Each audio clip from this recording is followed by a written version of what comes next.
All right, guys, so listen. Today, I'm going to answer some questions. And these are the questions that a lot of people are curious about. Master Ty, how you doing, sir? So great. This is what's going to happen. We're sparring. You throw it backwards. The hand is closed. It makes contact. Point! Open your hand. Do the same thing. No point! Now it sounds stupid, but realistically, throughout the years, this has become the rule of thumb. I see people teaching seminars, and they're like, teaching me how to go like this. So muscle memory develops that type of habit. You throw a side kick, extended, point! No point! Again, it sounds dumb, but throughout the years, they've been giving points for a chamber, or what we consider a jam technique. As a matter of fact, you pick up the chamber, nobody scored. In most tournaments today, they give a point for that. No. 1985 and beyond, yes, 40 years ago. Oh my God, 40 years ago. That's the rules that we're doing. Reverse punch to the body. I want to hit him. Reverse. Point! No point! This is what people are doing. They're going like this. Let me teach the people how to throw an open hand backwards. Now, since we have honor and respect, you score on me, the judges didn't see it. Possibility. Stop time. He got me. I think that's what the judges, I should say, that's what the crowd can end up doing. Honor and respect. I have self-respect. I'm not going to lie when you score on me. I can actually thank you. I can thank you because you literally showed a weakness in my defense under a controlled basis, atmosphere, so it's a better thing. Now, I sweep you. You go down. No point until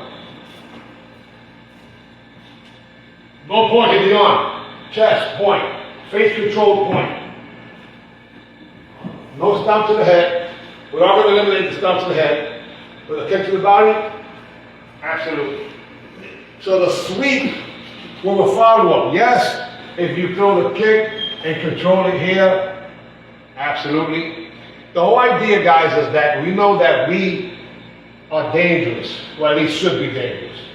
So when we throw our techniques, they literally should be just like we used to. If I go backwards at you, my fist is closed. Now, you will be allowed to use the WKF style gloves too, if you want to. The old school macho gloves also.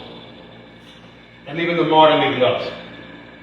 The point is that regardless of what style you're from, you should be able to participate and win. No 2-point kick. Everything is 1 point the way it used to be. Now we got the outside rule. 1 time out, whether you're fighting out or not, warning. 2 times out, second warning. 3 times, you get a point. You get a point. 4 times, you get a point. 5 times, you are disqualified. You have now lost because you went outside the ring 5 times. That's an old school rule that worked out well for me one time. They wasn't giving me points, and I made sure that I had the arbitrator there, so when people were outside the ring, I was able to get my points.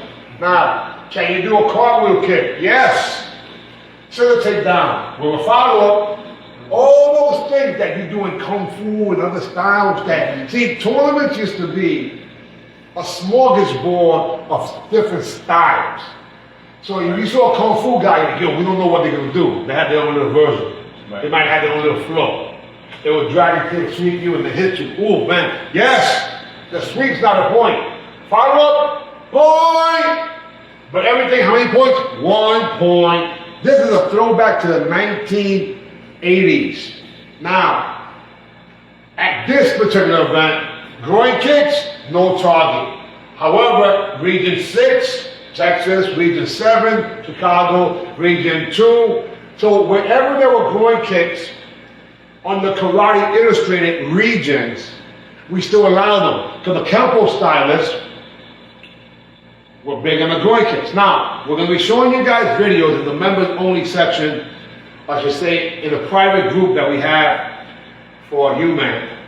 And in that private group, we're going to have videos where you see someone like Billy Blanks trying to throw an uppercut to the groin on Larry Kelly. Because in Florida, at the US Open, they allowed groin shots. Well, the groin shot, I will show you a video, and I think it was 1974, so, where Luis Delgado drops down and throws a side kick on Bob Wall, famous from Enter the Dragon. He didn't score on him, but he went for it. So the idea is that we're bringing what would be martial arts history competition. Now, the reason I say 1985 was the last year, for those of you who have not seen the video with rest in peace, just passed away, Grandmaster Ray the Kid McCullum, or Raymond McCallum, against Grandmaster Scorpion Barrage. Oh my God, that's one of the best fights you can see, and we'll be reposting that again. You're going to see the intensity level. That was at the Fort Worth Pro-Am 1984. Jumping spinning hooks, 360 hooks, all those Taekwondo techniques, the Kung Fu technique, the Shotokan, the Goju, the Kaju Kempo, the Kempo techniques, excluding the groin kicks in this region, but we will allow them in your regions. The point is that Karate Illustrated, thanks to Ronaldo Barton, and hopefully I can get him a chance to be interviewed here because he lives in Manhattan. I tagged him. Ronaldo Barton is the reason why Karate Illustrated had ratings. And we used to want to be in that magazine every month. Now, when it comes to how many people allowed, check this out, Master Guy, check this out. So literally, we only allow 8 people per division. So Master Ty, he will only have 8 people, and I believe you're over 175, right? Yes. So the weight, yeah. So he will be, since he's only 49, and then next year you'll be the youngest, oh my God, the youngest in the 50 to 54 division, you know? But Master Ty literally will only fight 3 times for first place. In other words, with 8 competitors, that means you have 3 times to win first place, which I think is pretty cool. Now you have the option for the other divisions. Your division is already included. For example, I'm 59 years young, 49 years young, 71 years young. That being the case, we have the option. If I fought, and I'm not, by the way, I do not fight in the HuMan circuit. I am Great Grandmaster Alan Bass combined with Mike Stone and Grandmaster Joe Corley combined. So I'm the promoter to promote champions. I'm looking for champions to make you champions. That's right, give you some media attention too. That's my job.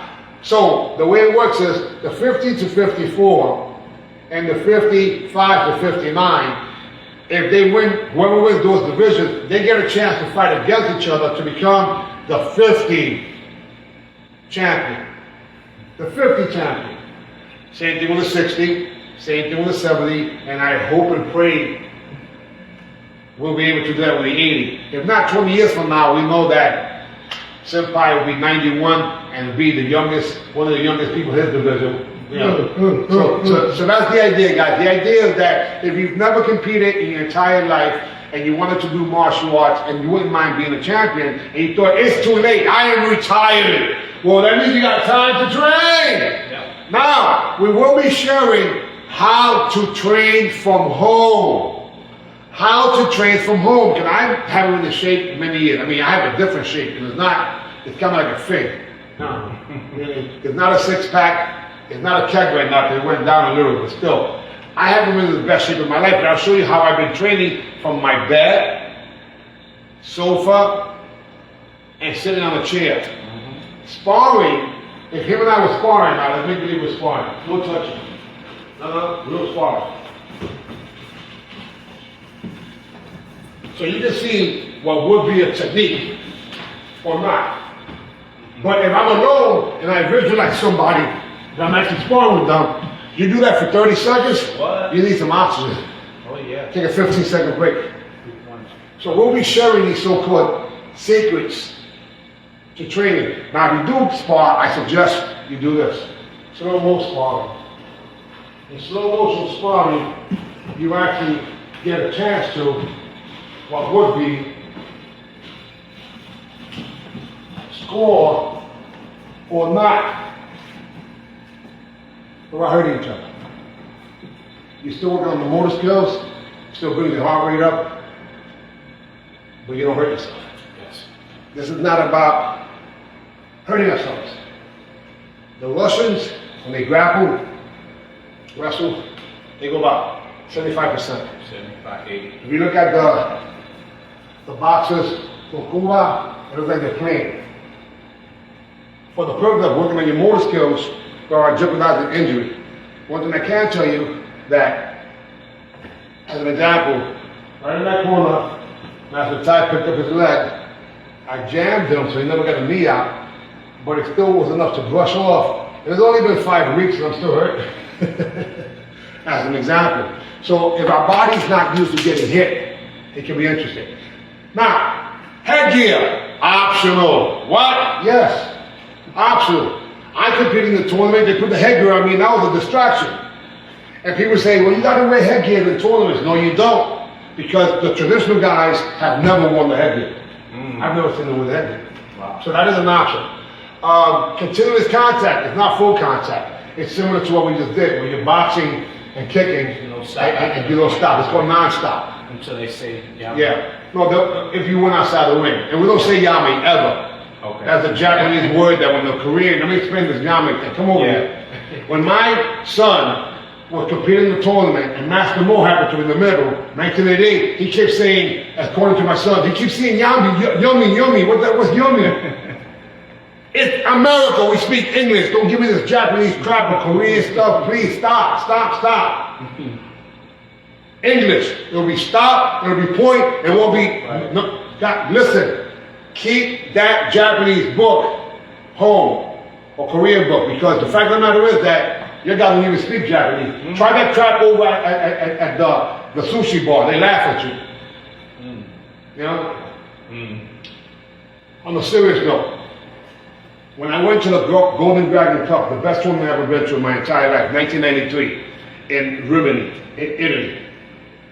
That event, everyone was speaking English, and I said, oh, why you guys are speaking English? It's that because the Americans made sport karate. And I said, well, these guys are freaking America trying to talk Japanese and Korean. I was fascinated by that. Now it's gotten to the point where the Europeans have taken over. This is not a point, guys. Open hand to the body. Yeah, that's not happening. Extending your glove, that's not happening. All those things are against the rules and it's not honor and respect. You have enough tournaments that have that. Now, if I'm a white belt, can I compete? Absolutely. Yellow belt? Yes. So beginner, intermediate, advanced, 40 and to 100, and can't wait for the Centurion. I don't know who's going to be, but one of these days, maybe 10 years from now, maybe 20 years from now, we will have some Centurions out there because that's what we aspire to be. Live longer. And I know that it sounds funny when I say OGs, but I'm a guy and there's girls, and we're older guys than girls, meaning that spirit of a young guy, I can still snap on you with the best of them, and probably dance with you with the best of them too. So it's not, has nothing to do with age. But when I say OGs are original gangsters, we're not talking about that. We're talking about older guys and older girls. And there's an oxymoron because normally that's like a jumbo shrimp, right? Older, and then a guy's young, and the girl's young. We would have been old men. No. That's a mindset. You can improve. Who do you compete against? Yourself. So I can only get better than me. So now, we're going to be doing this nationwide. Yes, it's going to start in the Bronx, 170th and Jerome Avenue, the Boogie Down Bronx, at LPAC, where Master Ty teaches, so 14 West, 170th Street. And it has to be there because that's the motherland for me. However, there will be additional tournaments coming to your region. That is going to start Region 11, but it's not going to be a Region 11 event. It's going to be just the first event. The first event. And then we're going to start launching all the other regions, 12 nationwide, next year, January. We will be having 2 more tournaments most likely for those people who wanted to travel from Florida but it's a little too far. We'll have an event in Florida in November, and there's a possibility we're going to have an event in October in Connecticut. The reason I say a possibility because that's probably close enough for them to make it the Bronx. And I'm doing it, it's not 100% guaranteed, guys, so there is a question mark, but as we speak, it seems like September 20th is the solid date. I know within hours, meaning tomorrow or so, and if they have to be changed, they'll be done. There's a tournament in Rhode Island, crane tournament, that happens to be on the following Sunday, so we're calling the tournament on Saturday. Not on a Sunday, because it is a church, you know, and they have activity, so we're not going to be messing on Sunday, but that also means that some of you guys get a chance to come back to New York and visit some family, and guess what? Invite them to see you. We are only going to have 200 sold tickets. We'll say it again. Only 200. So pre-register. Now, when you pay the $20 for that ticket, you're going to get a $25 t-shirt. It's kind of silly when you do that. But you get your t-shirt at the door, you know, with your stuff. So, but that's the idea. The idea is we want to create value. To compete in the tournament, $50, 3 events. Can't get cheaper than that. Now, we're going to give you 3 months of SniperFight.com, where we go over all these techniques and then some secrets, also how to train at home, 3 months of that, and that's $49 a month normally. So you're paying more, I should say, you're paying $50, only 8 competitors, 3 months of SniperFight.com, and stay tuned for the bonuses, depending on the sponsors that we get. But we are looking for partners and sponsors to make sure that this become a very memorable, historical event. And yes, women or the girls can compete. Forms will be together. And I think that's kind of cheating because a lot of times the girls would better do it forms. And sparring, which they'll be sparring there too, that'll be separate for women. Yeah. Lucky for the men. Yeah. That's right. Anyway, so we will be answering as many questions as possible throughout. And if you have some ideas and thoughts, please contact us. We are sending invites to what would be the event. It's a 100% pre-registration only event. It goes backwards. In other words, whoever registers the first is gonna compete later. You understand? So you won't be the first round. If you're the first one to register, that means you'll be the last round of what would be only 3 rounds. There's only 8 people per every 5-year category when it comes to sparring. When it comes to forms, if for some reason you don't spar, which I suggest you do both, it's in your age range, but it's on you, then you would be, whoever registers first is the last person to go in forms. Right. So that's the advantage of registering first, plus, like I said, and you know, the bonuses. Anything else that you might want to ask or think about? Weapons forms. Weapons forms, same thing, yes. So, thank you very much. There's 4 different events. For those of you who did not like the stop or the point, no problem, we got continuous contact. On that note, let me say a few people who have already said, I'm in there. Master Ty, Senpai Rodriguez, 71 years young, 49 years young. We also have Joey Joyce, I'm not sure his age, one man, Joey Joyce. We also have Steve the Rock Cass. Oh, Tony Wilson.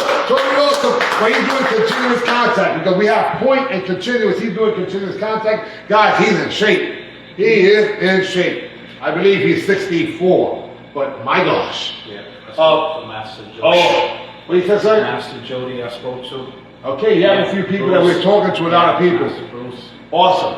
But we have Leroy Superfeet Taylor, former PK world champion. He's 68 and he's in there from Maryland. Oh my gosh. You know, and again, there's a whole bunch of other people that slowly but surely we'll be launching out, and I'm going to be interviewing them. As a matter of fact, the first 2 competitors that I interviewed for what would be this OG Fountain of Youth. Man, I don't care. We found the Fountain of Youth. We might throw the tournament in St. Augustine too, if we could cut a deal with Willie Morris, because that's where the Fountain of Youth is supposed to be, with Ponce de Leon. Oh, wow. Yeah, that might be the Florida location. But on a serious note, I did interview Master Ty and Senpai Rodriguez recently. We'll be doing some updates, and I'm just excited, guys. I'm completely excited. I'm not concerned. You know, we're gonna have less than 200 competitors and only the 200 spectators. So it's not about earning a whole bunch of money with this thing. The chances are, you know, that may not earn any money. I'm not concerned with that. I want people to stay alive. I'm sick and tired of people being sick and tired, and we give them an opportunity to test their skills. Oh, I am going to say another person. He happens to be the oldest so far. Cassandra Lamar Pointe, he's getting down. He's 75 years young. Oh my God. So we got the pioneers, the legends, and the OGs coming out there doing their thing. And you got a birthday, and you guys may have some videos. Dust up those videos. I bought a VCR. I bought a VCR. So we can take some of that old footage to educate people. Did I say that right? Educate people. Entertainment too. That's right. Anyhow, on that note, anything else, sir?